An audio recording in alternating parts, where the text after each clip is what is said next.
pendeta, berisi majelis jemaat, anggota-anggota komisi yang baru pulang dari satu tempat pelayanan, tergelincir di sebuah jurang, dan seluruh penumpangnya meninggal dunia.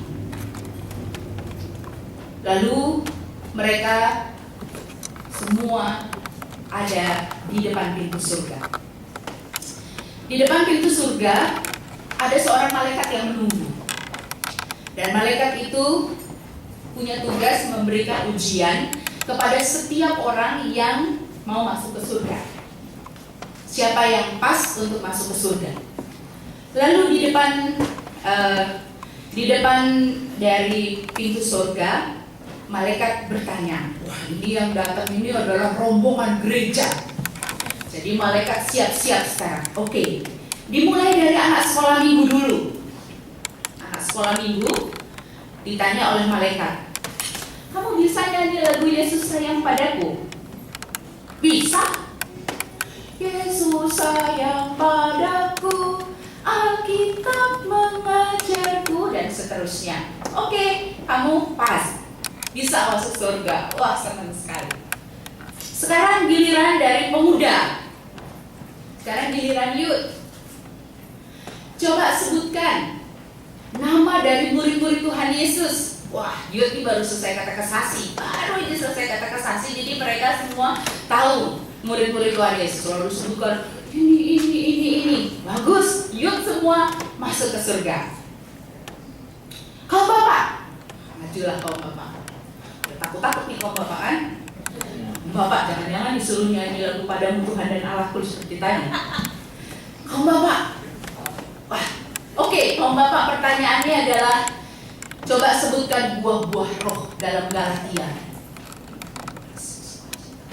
Pas lulus, masuk surga. Jadi di dalam surga sudah ada sekolah minggu, youth, kaum bapak, lansia sekarang. Lalu Oma dengan kaki semulai sakit datang mendekat malaikat. Apa pertanyaannya? Oke, Oma, coba sekarang Opa sebutkan nama murid Tuhan Yesus yang menyangkal Yesus. Waduh, gampang sekali. So pasti tahu, jawab pas, masuk surga juga. Di dalam surga sudah ada sekolah minggu, muda, om bapak, lansia. Tinggal kaum ibu dari komisi. Kaum ibu, rombongan kaum ibu berdiri yang rapi, biasa dengan seragamnya rapi, sudah terlatih kan kaum ibu. Tolong sebutkan nama dari istri Abraham. Tahu juga, gampang sekali. Tahu. Kaum ibu tahu? Tahu, gampang, masa semua. Sekarang rombongan majelis dan pendeta. Nah, karena ini yang biasa mimpin di gereja, yang biasa ngajar di gereja, jadi pertanyaannya lebih sulit sedikit.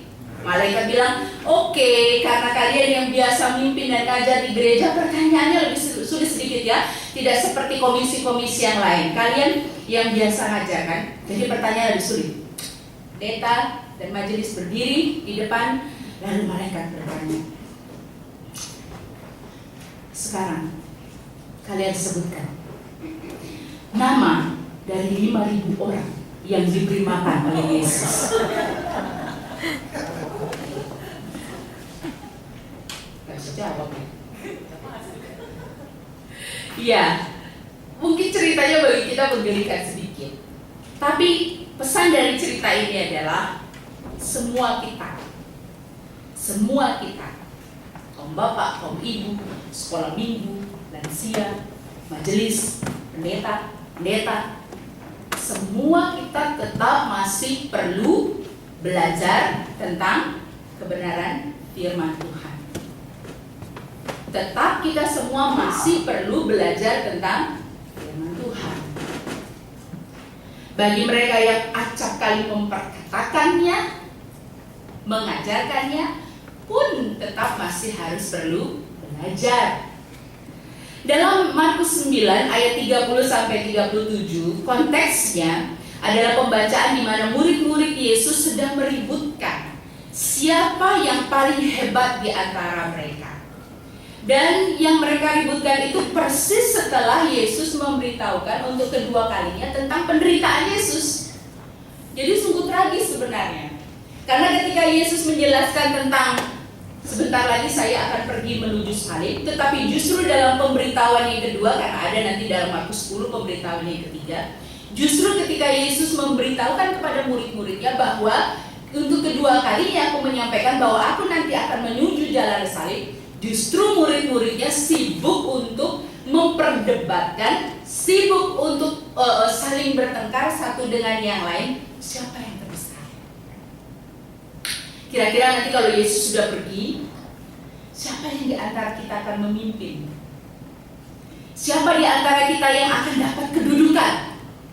Siapa di antara kita yang kira-kira akan dapat kuasa? Yesus bertanya, apa yang kamu perbincangkan tadi di jalan? Ayatnya yang ke-33.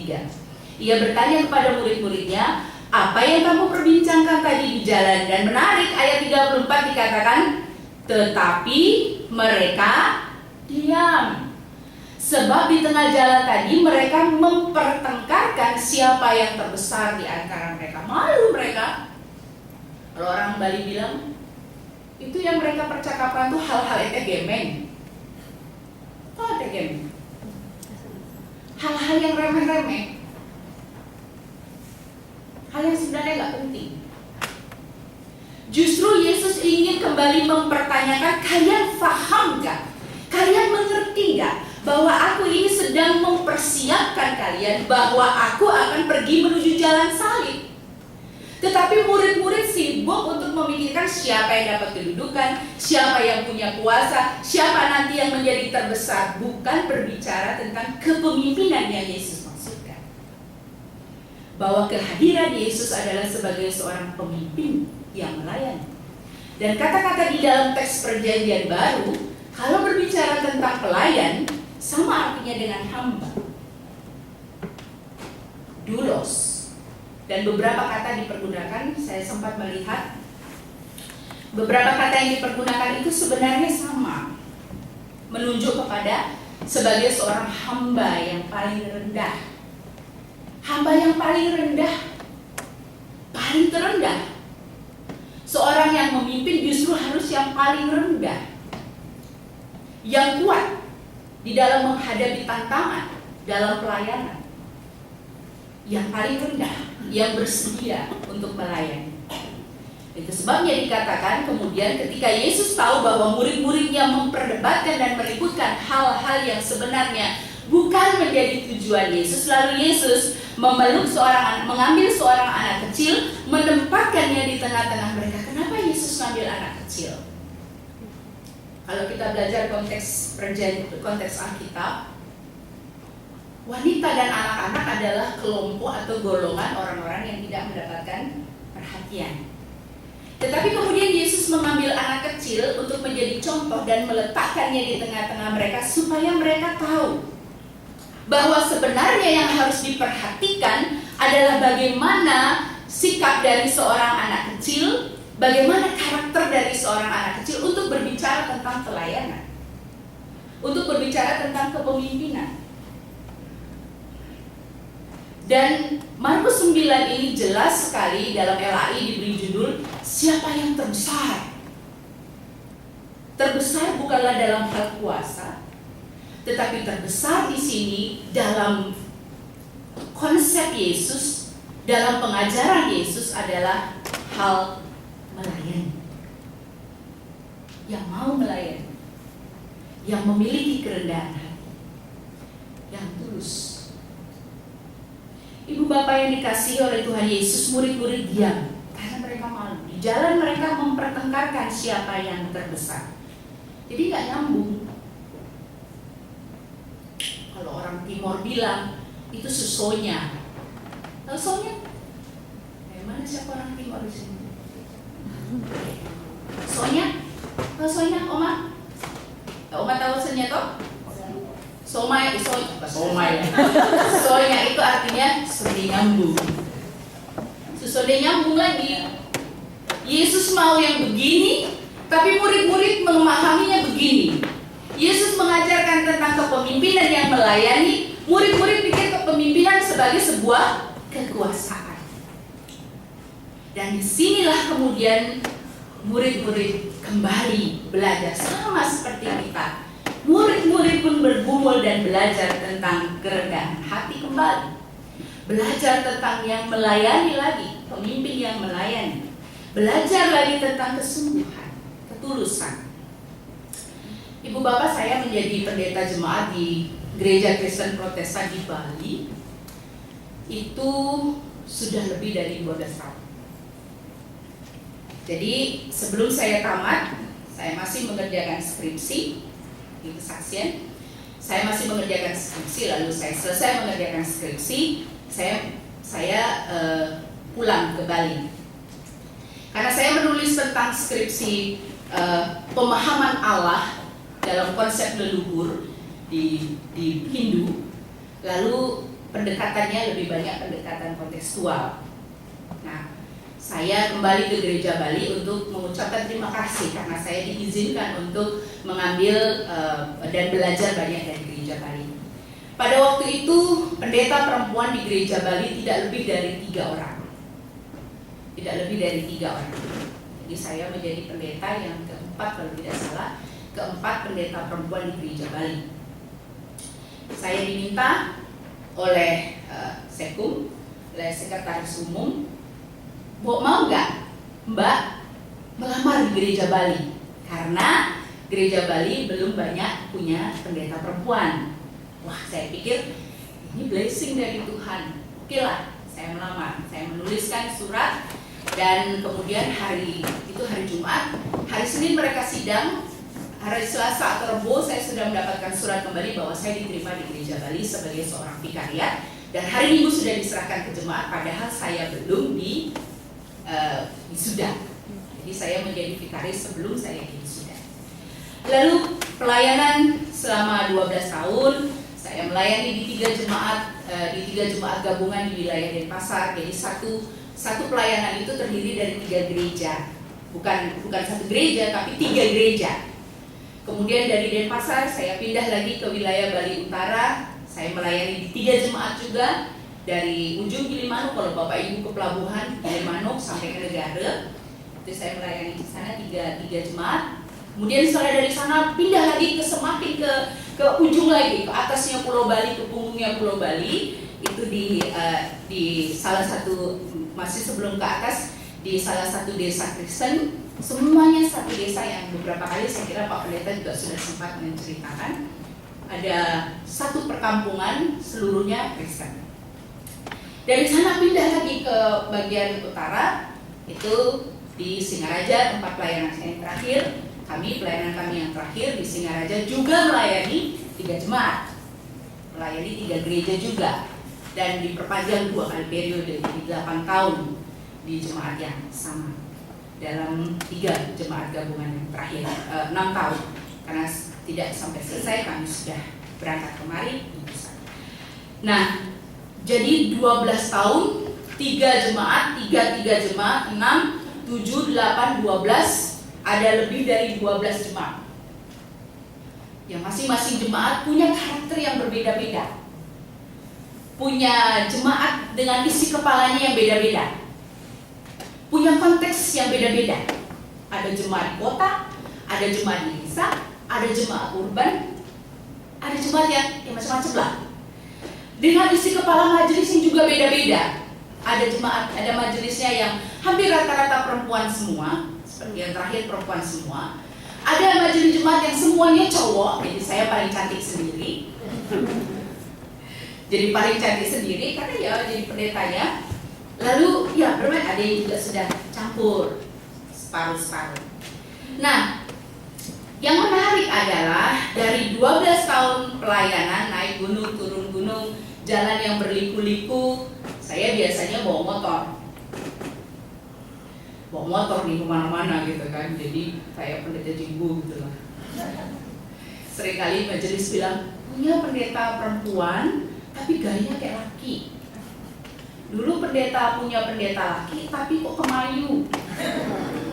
Karena kemana-mana saya nggak pernah mau digonceng sama majelis laki-laki. Saya khawatir nanti pulang saya dapat SMS lagi dari istrinya, pendeta kok boncengan sama suami saya, wah bahaya saya. Belum lagi Pak Pendeta kan, saya, tapi dulu Pak Pendeta nggak pernah seperti itu. Nah, selama 12 tahun pelayanan, 12-13 tahun pelayanan, saya bersyukur sekali, ada rasa bangga nih di dalam hati ya. Ada rasa bangga sekali di dalam hati karena 12 tahun pelayanan tuh aman-aman semua. Dalam artian aman, kalau saya pergi naik motor kemana-mana, entah itu hujan deras, entah itu tidak hujan, mau panas, mau malam, mau tengah malam, mau subuh, kalau ada telepon, pendeta datang tengah malam jam 1 datang. Gitu kan, jauh pun semuanya fine aja, aman-aman aja, sehat, selamat, sentosa, tambah subur juga. Aman, sehat. Lalu di ujung pelayanan, saya ingat waktu itu hari Jumat, hari Selasa kami harus berangkat ke Amerika karena penugasan di tempat yang baru, pelayanan di tempat yang baru. Hari Jumat Pak Pendeta sudah berangkat ke Medan, saya tidak berangkat karena mempersiapkan segala sesuatu di rumah. Hari Jumat sudah gak ada pelayanan kan, tenang-tenang kan. Jadi saya pikir, sekarang kalau gitu saya mau keluar beli roti. Naiklah saya naik motor, biasanya nih gak ada masalah apa-apa. Naik motor, lalu lagi santai-santai naik motor, tenang-tenang naik motor gitu ya. Seperti biasa, standar operasionalnya sama, helm, dijepit, jaket, celana panjang, aman semuanya. Tiba-tiba ketika sedang naik motor, sedang asik-asik naik motor, tidak ngebut, saya ingat kecepatan saya itu gak lebih dari 30 kok. Pelan sekali, malah kaki sebelah sudah agak diturunkan, jadi cuma sebelah kaki gitu, sebelahnya udah siap-siap mau ngerem. Tiba-tiba yang saya tahu saya sudah terlempar ke pinggir jalan. Terlempar ke pinggir jalan, helm terlepas, dari depan ada kendaraan truk. Saya sempat minggir tapi bahu sakit, terbentur, motor rusak. Di situ saya terkejut juga gitu ya, dan kaget. Sepanjang pelayanan selama 12 tahun saya merasa semuanya aman. Ada kesombongan juga sedikit di dalam diri, wah semuanya fine kan, gak pernah jatuh, gak pernah orang cerita katanya jatuh. Memang sih saya pernah dengan majelis jemaat waktu kunjungan, goncengan, saking asiknya ngobrol berdua, noleh-noleh, kami berdua masuk ke pagarnya orang, pernah. Tapi itu baik-baik aja gitu, majelisnya yang di belakang yang jatuh, saya enggak gitu. Itu saya pikir saya aman-aman aja gitu kan. Tapi ini mau beli roti, saya yang jatuh, dan sampai sekarang kan masih sering ada sedikit di bahu, rasa sakit. Di situ saya belajar sebagai seorang hamba Tuhan, kesombongan berlawanan dengan kerendahan hati. Mungkin selama 12 tahun saya melayani, saya nggak pernah berpikir dan belajar tentang bagaimana saya harus rendah hati juga dalam hal sederhana seperti itu. Bagi saya itu hal yang biasa, naik motor mau ke gunung, ke gigit, Pak Agung tahu belok-beloknya berdugul bagaimana, aman. Mau hujan deras seperti apa, saya cerita sama Ibu Lita beberapa waktu lalu, tinggal pakai helm, walaupun di dalam air matanya udah mengalir karena hujan gitu, tapi harus begini juga gitu kan, pakai helm. Tuhan, tapi sekarang saya jatuh. Yang nabrak anak muda dari belakang karena asik main text message. Jatuh. Saya belajar rupanya sekalipun ini adalah hal sederhana, saya masih tetap perlu belajar tentang hal kerendahan hati. Kesombongan berlawanan dengan kerendahan hati. Itu satu cerita. Saya kira itu hanya pengalaman sederhana dari saya pribadi sebagai seorang pelayan dalam perjalanan pelayanan. Masih banyak sekali cerita bagaimana belajar untuk tulus dan murni berbanding dengan kemunafikan. Berbanding dengan kekecewaan dan kekhawatiran. Ibu bapak, kalau mau jujur, 12 tahun, 13 tahun jadi pendeta dan pelayan itu juga gak mudah. Gak mudah ya. Karena bertemu dengan, saya katakan tadi, dengan jemaat bermacam-macam karakter. Pendeta gak bisa menyenangkan semua jemaat, gak bisa. Gak bisa menyenangkan semua majelis, gak bisa. Pasti akan ada perbedaan. Saya mengalami hal ini. Bagaimana ditinggal oleh majelis jemaat dalam menghadapi permasalahan di jemaat, tapi harus tetap kuat. Karena yang dilayani di dalam gereja adalah Tuhan. Bagaimana bisa bertemu dengan jemaat itu dan bisa tetap mau salaman di depan. Kemarin dalam khotbah Pak Rudi, saya jadi teringat lagi, bener juga itu Pak Rudi dalam khotbah, Pak Ardel ada juga hadir dalam KKR. Sebagai hamba Tuhan dia belajar bagaimana mengampuni, betul. Bagaimana bisa tetap tulus dan murni, betul. Coba Bapak Ibu bayangkan, ada jemaat, ada majelis jemaat, tiba-tiba nggak pernah muncul lagi di gereja. Kenapa? Wah, soalnya waktu pendeta khotbah, rasanya dia sindir saya dari atas mimbar. Jadi saya sudah mau datang lagi. Saya nggak mau datang lagi deh ke gereja. Kenapa? Karena Bu Pendeta ada sindir-sindir sama saya dari atas mimbar. Itu orang Timur gitu kan. Karena jemaatnya waktu itu banyak orang Timur juga. Dan dia ada sindir-sindir saya dari atas mimbar. Jadi saya sudah mau datang lagi. Tidak mau datang. Sekali datang ke gereja, karena pintu gereja ada 2, ada 3. Pintu pertama, kedua, pintu utama di tengah-tengah. Jadi biasanya pendeta dan majelis kan kalau di Indonesia kan salaman di tengah-tengah gitu ya. Jadi kita majelis prosesi sama pendeta lalu tunggu di sana.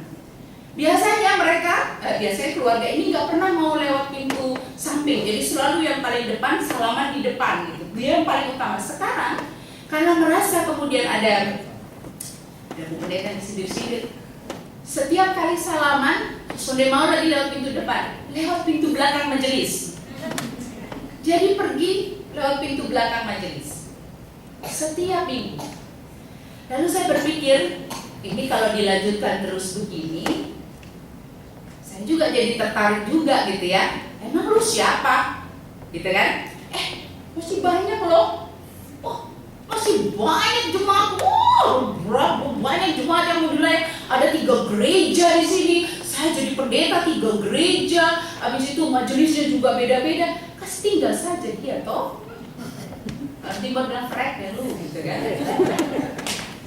Iya, kasih tinggal. Dia. Gitu. Kalau orang Timur udah ngomel-ngomel kan kasih tinggal ya biar sudah. Saya pikir, wah bisa juga nih lama-lama kayak gitu. Lalu bagaimana caranya? Apakah seorang pelayan harus bersikap demikian? Kembali ke teks tadi, siapa yang menyambut seorang anak ini seperti di dalam namaku, menyambut aku, dan barang siapa menyambut aku, bukan aku yang disambutnya, tetapi dia yang mengutus aku. Saya pikir lagi, wah, gak betul ini. Kalau saya begitu berarti saya gak ngajar jemaat. Saya yang ngajarin firman Tuhan. Sekarang saya yang gak melakukan. Lama-lama di depan pintu surga Tuhan tanya, siapa kau kasih makan 5.000 orang? Tahu gak namanya gitu kan? Masuk ke bukan masuk ke sini, masuk ke sana gitu. Oke, kalau begitu minggu depan saya mau cari dia. Pikiran saya mau cari dia. Jadi begitu selesai berkat semua biasanya prosesikan ke sana. Majelis biasa dan pendeta prosesi ke sana. Jadi saya sudah share nih, oh dia duduk di situ. Oke, satu keluarga itu ada duduk di sebelah situ, bukan di sini ya, bukan di keluarga sebelah sini, bukan di sini. Jadi saya sudah tunggu, oke, kalau gitu dia di sebelah situ. Nanti ketika prosesi majelis jalan keluar, Bapak Ibu tahu apa yang saya lakukan? Saya berhenti. Saya berhenti di deretan bangku tempat di mana keluarga itu ada. Saya cari, saya salami mereka terlebih dahulu. Walaupun pada saat itu pandangan pertama yang saya dapatkan adalah pandangan yang tidak menyenangkan, tetapi saya bilang ini adalah kesempatan. Kalau saya tidak memulainya, nggak akan pernah ada hal yang baik. Dan itu saya lakukan setiap minggu. Minggu depannya saya lihat lagi, oh pas sudah mulai berkat, mereka sudah nggak ada, mereka sudah jalan pulang. Waduh, dalam hatiku, aduh kalah deh aku kayak Jadi pas selesai berkat, saya jalan cepat-cepat, majelis sedang prosesi, saya salib majelisnya ke depan, saya turun cari ke tempat parkir. Saya hanya ingin mengatakan dan saya hanya ingin mengajarkan bahwa ketulusan, kemurnian, kerendahan hati itu diperlukan sebagai seorang pelayan. Dan kita semua adalah pelayan. Kita semua adalah hamba Tuhan. Ketulusan, kejujuran, kemurnian diperlukan. Bukan mencari siapa yang terbesar, tetapi kerendahan hati itu perlu bagi kita. Jauh karena yang namanya kemunafikan. Ada terlalu banyak sekali hal-hal yang mungkin di dalam perjalanan kita sebagai pribadi maupun perjalanan kita sebagai gereja.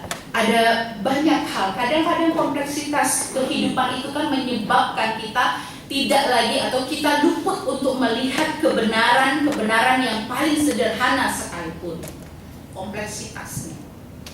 Ya, seperti tadi saya katakan, kalau saya mau lihat kompleksitasnya ini hanya jemaat gitu. Dalam tanda kutip dia itu hanya jemaat, sementara saya kan pendetanya. Saya yang punya dalam tanda kutip kuasa. Gitu kan? Pikirannya kan sering kali gitu. Saya nggak bakalan mau saya yang cari dia duluan. Tapi ada hal yang paling sederhana yang kita lupakan. Kebenaran yang paling sederhana yang sering kita lupakan adalah kerendahan hati. Sikap hamba, hati hamba. Itulah yang Tuhan Yesus cari di dalam diri kita, di dalam diri seorang anggota komisi sekolah minggu, anggota komisi pemuda, anggota komisi kaum bapak, anggota komisi lansia, dalam anggota-anggota yang ada di tengah-tengah jemaat, entah itu majelis jemaat, entah itu pendeta jemaat, semuanya Tuhan mencari yang namanya hati hamba yang di dalamnya ada kerendahan hati, ketulusan, kejujuran, kemurnian berbanding dengan kesombongan dan kemunafikan. Tuhan mencari itu. Tuhan mau melihat itu di dalam kita. Ibu bapak yang dikasihi oleh Tuhan Yesus Kristus, memang saya sadar bahwa yang namanya hidup di bawah otoritas orang itu gak enak. Tapi sebagai hamba Tuhan, kita ada di bawah otoritas Bapa kita yang hidup. Dan kalau kita mau mengatakan diri kita sebagai pengikut Tuhan, pengikut Kristus, gak ada lain. Kita memang harus belajar dari Kristus. Belajar dari Kristus yang rendah hati, dan itu gak enak. Itu gak enak. Karena yang harus kita lakukan adalah menyalibkan keegoan kita. Menyalibkan keegoan kita masing-masing. Dalam hal pelayanan, dalam hal rumah tangga, dalam hidup bersama. Yang berbahagia adalah mereka yang mendengarkan firman Tuhan pada kesempatan sore hari ini dan yang mengaminkannya dalam hidup beriman hari ini. Saat ini bagi kita semua.